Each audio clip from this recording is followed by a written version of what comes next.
നമസ്കാരം, എല്ലാവർക്കും ആമീസ് ഫുഡ് കോർട്ടിലേക്ക് സ്വാഗതം. എൻ്റെ പേര് സുമിത.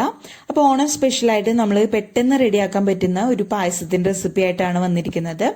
ചവ്വരി വെച്ചിട്ടുള്ള ഒരു പായസമാണ്. വളരെ ടേസ്റ്റാണ്, അതേപോലെ വളരെ എളുപ്പമാണ് ഉണ്ടാക്കാൻ വേണ്ടിയിട്ട്. അപ്പോൾ അതെങ്ങനെയാണ് ഉണ്ടാക്കുന്നതെന്നും കൂടി നമുക്ക് നോക്കിയാലോ. അപ്പോൾ നമുക്ക് ചവ്വരി പായസം എങ്ങനെയാണ് റെഡിയാക്കുന്നതെന്ന് നോക്കാം. അപ്പോൾ അതിന് വേണ്ടിയിട്ട് 100 ഗ്രാം അളവിൽ ചവ്വരിയാണ് ഞാൻ എടുത്തിരിക്കുന്നത്. അത് ഞാൻ നല്ല പോലെ ഒന്ന് വാഷ് ചെയ്തതിന് ശേഷം ഒരു അരമണിക്കൂർ നേരത്തേക്ക് വെള്ളത്തിൽ സോക്ക് ചെയ്ത് വെച്ചിരുന്നതാണ്. അപ്പോൾ അതിൽ വെള്ളമൊക്കെ ഞാൻ ഊറ്റി കളഞ്ഞിട്ടുണ്ട് കേട്ടോ. ഇനി നമ്മൾ പായസം വെക്കാൻ ഉദ്ദേശിക്കുന്ന പാത്രത്തിലേക്ക് ഒരു 3 ഗ്ലാസ് വെള്ളം ഒഴിച്ചു കൊടുക്കാം. അത് നല്ല പോലെ ഒന്ന് തിളപ്പിച്ചെടുക്കാം കേട്ടോ. വെള്ളം നല്ല പോലെ തിളച്ചു വരുന്ന സമയത്ത് നമുക്കിതിലേക്ക് നമ്മൾ സോക്ക് ചെയ്ത് വെച്ചിരിക്കുന്ന നമ്മുടെ ചവ്വരി ഇട്ട് കൊടുക്കാം. അപ്പോൾ നമ്മൾ വെള്ളത്തിൽ ഇങ്ങനെ ഒരു അരമണിക്കൂർ കുതിർത്ത് വെച്ചിരിക്കുന്നത് കൊണ്ട് തന്നെ നമുക്ക് പെട്ടെന്ന് ഇത് വെന്ത് കിട്ടും. അതിന് വേണ്ടിയിട്ടാണ് കേട്ടോ അങ്ങനെ ചെയ്യുന്നത്. അപ്പോൾ നമുക്കത് ചവ്വരിയും കൂടി ചേർത്ത് കൊടുത്തിട്ട് നല്ല പോലെ ഒരു കയ്യിൽ വെച്ചിട്ട് മിക്സ് ചെയ്ത് കൊടുക്കാം. ഇത് ട്രാൻസ്പെറന്റ് ആയി വരണം, അതുവരേക്കും കുക്ക് ചെയ്താൽ മതിയാകും കേട്ടോ. അപ്പോൾ ഇത് നമുക്ക് മൂടി വെച്ചിട്ട് നല്ല പോലെ ഒന്ന് വേവിച്ചെടുക്കാം. ഇടയ്ക്ക് ഇത് തുറന്നു നോക്കി ഇളക്കി കൊടുക്കാനും മറക്കരുത്. ഇപ്പൊ ഇതാ നോക്കിയാൽ തന്നെ കാണാം നമ്മുടെ ചവ്വരിയൊക്കെ ട്രാൻസ്പെറന്റ് ആയി വന്നിട്ടുണ്ട്. അപ്പോൾ ചില ചവ്വരികളൊക്കെ ഇങ്ങനെ വെളുത്ത് തന്നെ കിടക്കുന്നുണ്ട്, അത് പ്രശ്നമില്ല കേട്ടോ. അപ്പോൾ ഒരു 1/4 ഭാഗത്തോളം വേവായി വന്നിട്ടുണ്ട്. ഈ സമയം നമുക്കിതിലേക്ക് പാല് ചേർത്ത് കൊടുക്കാം. അപ്പോൾ ഇത് ഇളക്കി കൊടുക്കാൻ മറക്കരുത്, അല്ലെങ്കിൽ ഇത് പെട്ടെന്ന് അടുക്കി പിടിക്കും. അപ്പോൾ അത് പ്രത്യേകം ശ്രദ്ധിക്കാട്ടോ. ഈ സമയം ഞാൻ ഇതിലേക്ക് പാല് ചേർത്തിട്ടുണ്ട്. 500 ml പാലാണ് ചേർത്തത്, പശുവിൻ പാല്. നല്ല ഫുൾ ഫാറ്റ് മിൽക്ക് തന്നെ ചേർത്ത് കൊടുക്കാൻ ശ്രദ്ധിക്കാട്ടോ, എന്നാലാണ് പായസം കുടിക്കുമ്പോൾ നല്ല ടേസ്റ്റ് ഉണ്ടാവുള്ളൂ. അപ്പോൾ അതും കൂടി ചേർത്തിട്ട് ഇത് നല്ല പോലെ ഇളക്കി മിക്സ് ചെയ്ത് കൊടുക്കാട്ടോ. എന്നിട്ട് ഇനിത് നമുക്ക് എന്തോരം തിക്നെസ്സിലാണ് നമ്മുടെ പായസം വേണ്ടത്, അതിനനുസരിച്ച് നമുക്ക് പാല് വറ്റിച്ചെടുക്കാം. അപ്പോൾ നമുക്ക് നമ്മുടെ പായസത്തിലേക്ക് ഒരു ഫ്ലേവറിന് വേണ്ടിയിട്ട് 3-4 ഏലക്കായ ഒന്ന് ചതച്ചിട്ട് ഒന്ന് ഇട്ട് കൊടുക്കാം കേട്ടോ. നിങ്ങൾക്ക് വേണമെങ്കിൽ പൊടി ചേർത്ത് കൊടുത്താലും മതിയാകും. ഞാനിപ്പോൾ ഒരു 4 ഏലക്കായ ഇതിലേക്ക് ഒന്ന് ചതച്ചിട്ട് കൊടുത്തിട്ടുണ്ട് കേട്ടോ. അപ്പോൾ നല്ല മണവും അതേപോലെ തന്നെ നല്ല രുചിയും കിട്ടും ഇങ്ങനെ ചേർത്ത് കൊടുത്താൽ. അപ്പോൾ ഇത് ഒന്നുകൂടി നല്ല പോലെ ഒന്ന് തിളച്ചു വരട്ടെ. പാല് നല്ല പോലെ തിളച്ചു വന്നാൽ നമുക്കിതിലേക്ക് മധുരത്തിന് ആവശ്യത്തിനുള്ള പഞ്ചസാര ചേർത്ത് കൊടുക്കാം. അപ്പോൾ മധുരം നിങ്ങളുടെ ഓരോരുത്തരുടെ ടേസ്റ്റിനനുസരിച്ച് ചേർത്ത് കൊടുക്കാം കേട്ടോ. ഇപ്പൊ തന്നെ നോക്കിയാൽ തന്നെ കാണാം ആവശ്യത്തിനൊന്ന് കുറുകി വന്നിട്ടുണ്ട്. ഇതിലേക്ക് ഞാനിപ്പോൾ ഒരു 1/2 കപ്പ് അളവിൽ പഞ്ചസാരയാണ് ചേർത്ത് കൊടുക്കുന്നത്. അപ്പോൾ നിങ്ങളുടെ മധുരത്തിനനുസരിച്ച് നോക്കിയിട്ട് മാത്രം ചേർക്കാം കേട്ടോ. കൂടുതൽ വേണ്ടവർക്ക് കൂടുതൽ ചേർക്കാം, അതില്ലെങ്കിൽ കുറച്ച് മതിയെങ്കിൽ കുറച്ച് ചേർത്താൽ മതി കേട്ടോ.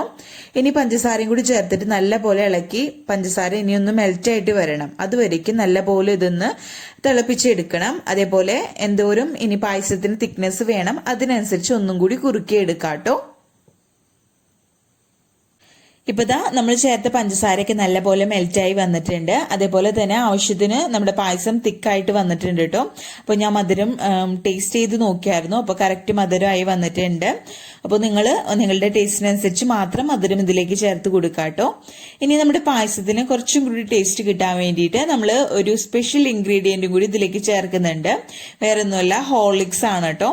അപ്പോൾ ഞാനൊരു 1/4 കപ്പ് അളവിൽ, അതായത് ഒരു 4 ടേബിൾ സ്പൂൺ അളവിൽ ഹോർലിക്സ് എടുത്തിട്ടുണ്ട്. അപ്പൊ ഇനി നിങ്ങൾക്ക് ഹോർലിക്സിന്റെ ടേസ്റ്റ് കുറച്ചും കൂടി മുന്നിട്ട് നിൽക്കണമെങ്കിൽ അതിനനുസരിച്ച് കൂടുതൽ ചേർക്കാം കേട്ടോ. അപ്പൊ ഞാനതൊന്ന് കുറച്ച് നമ്മുടെ പായസത്തിൽ നിന്ന് തന്നെ കുറച്ച് പാലെടുത്തിട്ട് ഹോർലിക്സിലേക്ക് ഒഴിച്ചിട്ട് ഒന്ന് മിക്സ് ചെയ്തിട്ടാണ് പായസത്തിലേക്ക് ചേർത്ത് കൊടുക്കുന്നത്. അപ്പൊ കട്ടകളില്ലാതെ തന്നെ നമുക്ക് പെട്ടെന്ന് തന്നെ എളുപ്പത്തിൽ മിക്സ് ആക്കി ഇട്ടാൻ വേണ്ടിയിട്ടാണ് അങ്ങനെ ചെയ്യുന്നത് കേട്ടോ.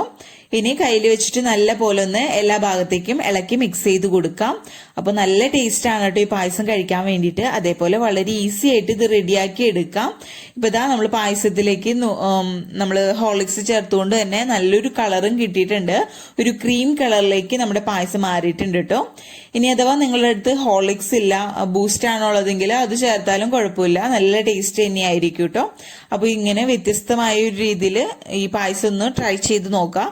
ഈ ഓണത്തിന് തീർച്ചയായിട്ടും ഇതൊന്ന് ട്രൈ ചെയ്ത് നോക്കാം കേട്ടോ. നിങ്ങൾക്ക് എല്ലാവർക്കും ഇഷ്ടപ്പെടുന്നു വിചാരിക്കുന്നു.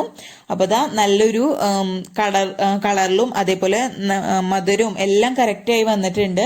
ആവശ്യത്തിന് തിക്നെസ് ആയി വന്നിട്ടുണ്ട് കേട്ടോ. ഈ സമയം ഞാൻ ഫ്ലെയിം ഓഫ് ചെയ്യാണ്, കാരണം ഇത് ചൂടാറി വരുമ്പോഴത്തേനും ഒന്നും കൂടി തിക്കായി വരും.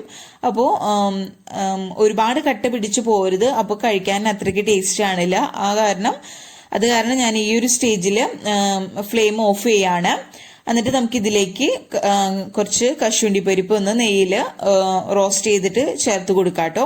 അപ്പോൾ ഞാൻ ഫ്ലെയിം ഓഫ് ചെയ്തിട്ടുണ്ട്. ഈ ഒരു തിക്നെസ്സിലാണ് ഫ്ലെയിം ഓഫ് ചെയ്യുന്നത്. ഇനി ഇതിലേക്ക് നെയ്യിൽ കാഷ്യൂനട്ട് ഫ്രൈ ചെയ്തിടാം. അപ്പോൾ പായസത്തിലേക്ക് നമുക്ക് കാഷ്യൂനട്ട് ഫ്രൈ ചെയ്യാം. അപ്പോൾ അതിന് വേണ്ടിയിട്ട് ഒരു ടേബിൾ സ്പൂൺ അളവിൽ നെയ്യ് ചേർത്ത് കൊടുക്കാം ഒരു പാത്രത്തിലേക്ക്. നെയ്യ് നല്ലപോലെ മെൽറ്റായി വരുമ്പോൾ നമുക്ക് കുറച്ച് കാഷ്യൂനട്ട് ഇട്ടിട്ട് ചെറുതായിട്ടൊന്ന് കളറ് മാറി വരുന്നത് വരയ്ക്കും ഒന്ന് ഫ്രൈ ചെയ്യാട്ടോ.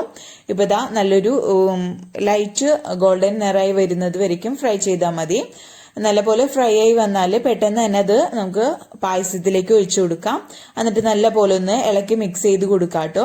അപ്പൊ ഇത്രയേ ഉള്ളൂ, വളരെ എളുപ്പത്തിൽ റെഡിയാക്കാൻ പറ്റുന്ന ഒരു കിഡിലൻ പായസമാണ്. എല്ലാവരും തീർച്ചയായിട്ടും ഇതൊന്ന് ട്രൈ ചെയ്ത് നോക്കണം. എല്ലാവർക്കും ഇഷ്ടപ്പെടുമെന്ന് വിചാരിക്കുന്നു. ഇഷ്ടപ്പെട്ടാൽ ലൈക്ക് ചെയ്യുക. അതേപോലെ ഫ്രണ്ട്സും റിലേറ്റീവ്സും ഒക്കെ ആയിട്ട് വീഡിയോ ഷെയർ ചെയ്യാനും മറക്കരുത്. ആദ്യമായിട്ട് വീഡിയോ കാണുന്നവർ ആരെങ്കിലും ഉണ്ടെങ്കിൽ ചാനൽ സബ്സ്ക്രൈബ് ചെയ്യാനും മറക്കരുത്. എന്നിട്ട് നിങ്ങൾ ഇത് തീർച്ചയായിട്ടും ഒന്ന് ട്രൈ ചെയ്ത് നോക്കിയിട്ട് അഭിപ്രായമൊക്കെ താഴെ കമന്റ് ബോക്സിൽ അറിയിക്കാനും മറക്കരുത് കേട്ടോ. അപ്പോൾ കിടിലൻ വിഭവങ്ങളായിട്ട് വരുന്നത് വരയ്ക്കും ബൈ. Thank you.